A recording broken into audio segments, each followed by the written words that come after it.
नमस्कार बच्चों, आज हम पढ़ेंगे कक्षा द्वादश की हिंदी। पुस्तक है अभिव्यक्ति और माध्यम और पाठ है कैसे लिखें कहानी। इस पाठ का यह पहला भाग है। उससे पहले बच्चों यहाँ पे पढ़ते हैं कि कृष्णा सोबती जी का इसके बारे में क्या विचार है। कहानी किसी एक की नहीं, वह कहने वालों की है, सुनने वालों की भी, इसकी उसकी सबकी, सृष्टि समूचे परिवार की। नानी की मुहर इस पर है, इस लोक की प्रजा होने के कारण हर किसी की कहानी लिखी और सुनी जा सकती है। तो ऐसा विचार कैसे लिखें कहानी के प्रति कृष्णा सोबती जी का भी है।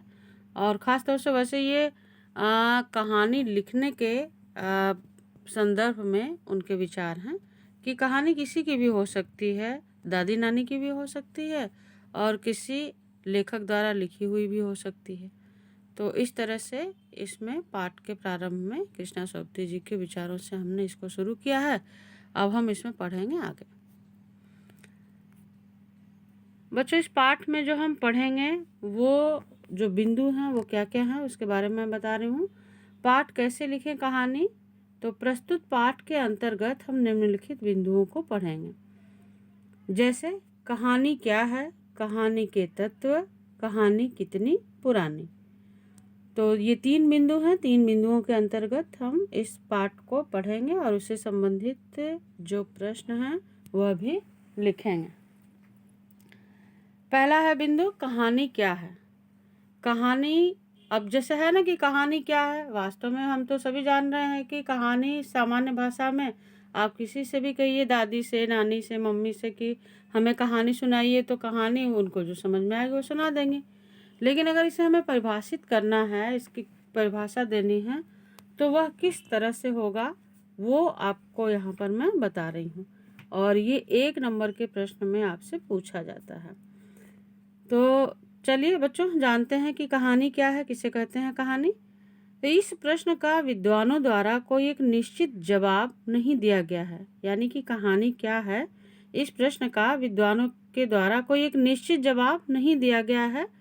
उन्होंने कहानी की अलग अलग परिभाषाएं दी हैं। वे किसी एक परिभाषा पर एकमत नहीं है। यानी कि कहानी के विषय में बहुत सारे विद्वानों ने, कहानीकारों ने अपने हिसाब से अलग अलग परिभाषा दी है कहानी की। अब चूंकि जब ऐसी स्थिति आती है बच्चों, तो फिर जो कहानी सब के बारे में जो परिभाषा सबने दी है उसका जो निचोड़ होता है वह फिर उसकी परिभाषा बनता है। जैसे अब यहाँ पे देखिए कहानी किसे कहते हैं वो आगे प्रस्तुत है। कहानी की परिभाषा के बारे में कहा जा सकता है कि किसी घटना, पात्र या समस्या का क्रमबद्ध ब्यौरा जिसमें परिवेश हो, द्वंद्वात्मकता हो, कथा का क्रमिक विकास हो, चरम उत्कर्ष का बिंदु हो, उसे कहानी कहा जाता है। तो बच्चों ये 1 नंबर का प्रश्न है कि कहानी किसे कहते हैं, उसकी परिभाषा लिखिए। तो आपका उत्तर यहीं से प्रारंभ होगा कि किसी घटना, पात्र या समस्या से संबंधित यहाँ से लेकर के उसे कहानी कहा जाता है। कहानी का मानव जीवन से जुड़ाव। अब कहानी का क्या जुड़ाव है बच्चों, कि जो मनुष्य है उससे इसका क्या जुड़ाव है, उसके बारे में यह बिंदु है। वास्तव में प्रत्येक व्यक्ति में अपना अनुभव बांटने और दूसरों के अनुभव जानने की प्राकृतिक इच्छा होती है। ये तो आप सभी जानते हैं। अगर हम कहीं से घूम करके भी आए तो हम वहाँ की अपनी जो यात्रा की कहानी होगी वह हम अपने मित्र से करना चाहेंगे, या घर में अगर जो लोग नहीं गए हैं उनके सामने आके वर्णित करेंगे। तो अपनी बात बताने की इच्छा हर एक व्यक्ति में, ये तो प्राकृतिक है, नेचुरल है। ऐसा हो ही नहीं सकता कि किसी के मन में ऐसे विचार ना आए कि हमें इसको दूसरे से बताना चाहिए, और बिना बताए मनुष्य रह भी नहीं सकता है। तो इसलिए यहाँ पे ये बताया जा रहा है कि वास्तव में प्रत्येक व्यक्ति में अपना अनुभव बांटने और दूसरों के अनुभव जानने की प्राकृतिक इच्छा होती है। हम अपनी बातें दूसरों को सुनाना और उनकी बातें सुनना चाहते हैं। हर व्यक्ति में कहानी लिखने का मूल भाव निहित होता है। जैसे बच्चों हमने कविता पढ़ा था ना, तो उसमें भी ये पढ़ा था, कि हर व्यक्ति में कविता लिखने का मूल भाव जो है वो निहित होता है, लेकिन कौन से लोग उसको शब्दों के माध्यम से कविता का रूप दे पाएंगे, यह कह पाना कठिन होता है। नहीं तो भाव तो सबके मन में है, क्योंकि हम जो है वो हर एक परिस्थिति का आकलन करते हैं, हर परिस्थिति का, परिवेश का हमारे ऊपर प्रभाव पड़ता है। तो लिखने की क्षमता तो वास्तव में और कविता करने की क्षमता वास्तव में मूल रूप से सब में होती है। कह रहे हैं यहाँ पर बताया जा रहा है कि हर व्यक्ति में कहानी लिखने का मूल भाव निहित होता है। भले ही मनुष्य में इस भाव का विकास कम हो या ज़्यादा, तो आप सभी तो लेखक नहीं हो सकते, सभी कहानीकार नहीं हो सकते। और आप देखेंगे कि हम लोगों की दादी नानी जो है, जो कहानियाँ सुनाती थी, वो कहानीकार तो नहीं थी, लेकिन सुनाती बहुत अच्छी कहानियाँ थी। और उनसे हम वो कहानियाँ सुन करके, उनकी वो प्रेरणादायी कहानियाँ हुआ करती थी, बहुत कुछ सीखते भी थे। तो इस तरह से वह किसी में इसका विकास कम होता है, किसी में अधिक होता है। कहानी का इतिहास। अब बच्चों, कहानी का इतिहास क्या है? कहानी, वास्तव में कहानी का इतिहास मानव इतिहास जितना है पुराना है, क्योंकि कहानी मानव स्वभाव और प्रकृति का हिस्सा है। अतः धीरे धीरे कहानी कहने की कला का विकास होने लगा और कथावाचक कहानियाँ सुनाने लगे। यह कहानियाँ किसी घटना, युद्ध, प्रेम और प्रतिशोध से जुड़ी होती थीं।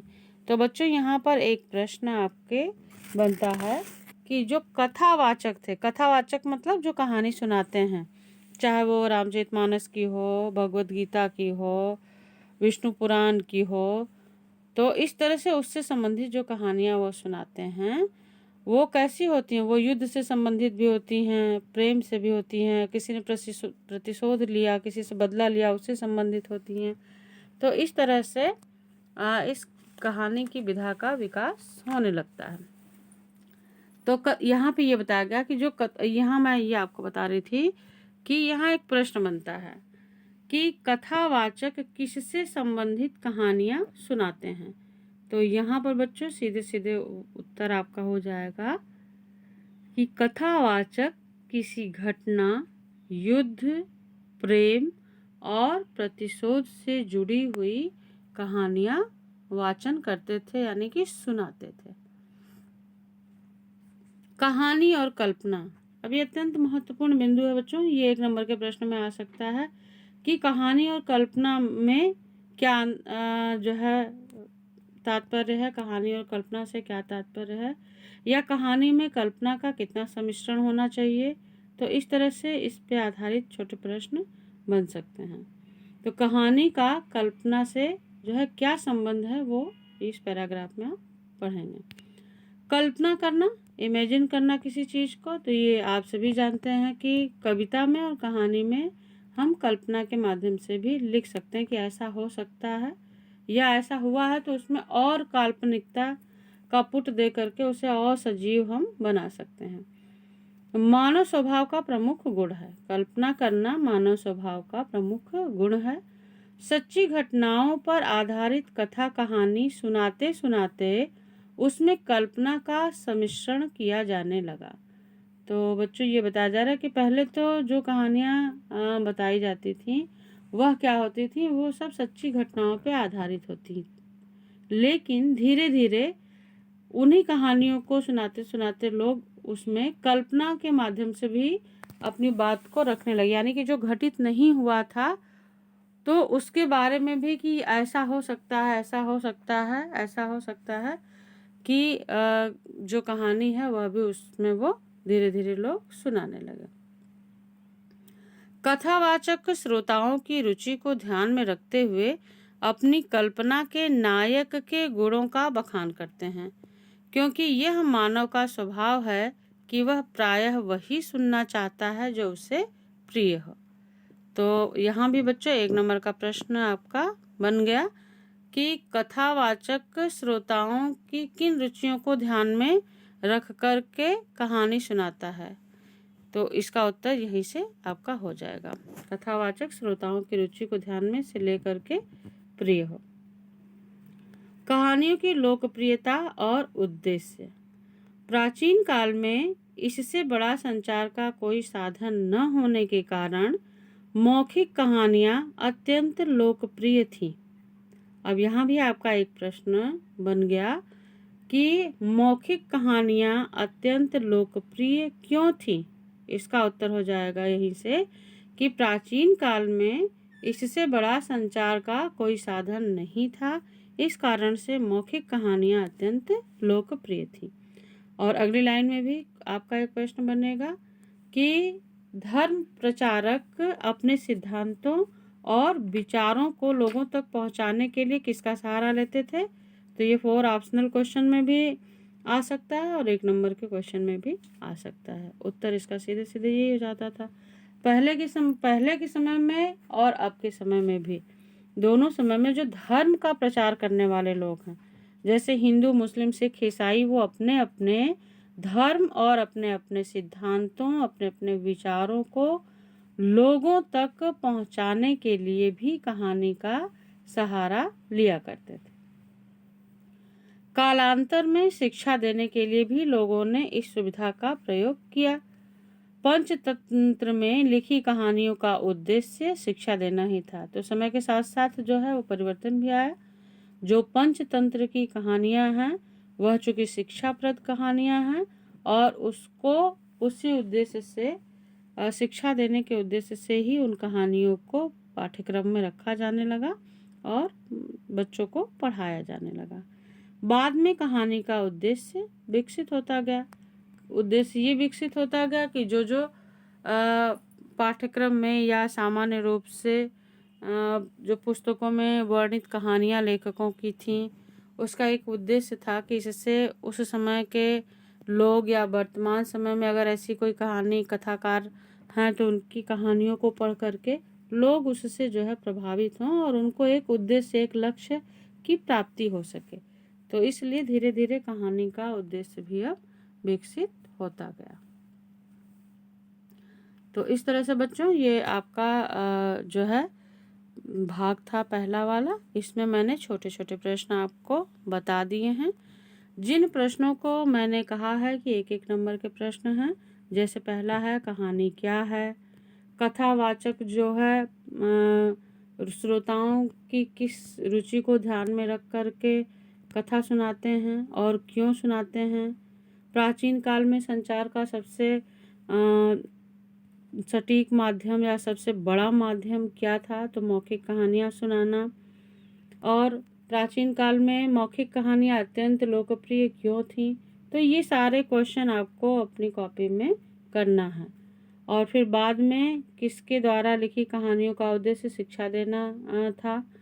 तो इस तरह से ये छोटे छोटे प्रश्न जो मैंने पढ़ाते समय आपको बताए हैं, उन प्रश्नों को आप लिखेंगे और उसका उत्तर भी लिखेंगे।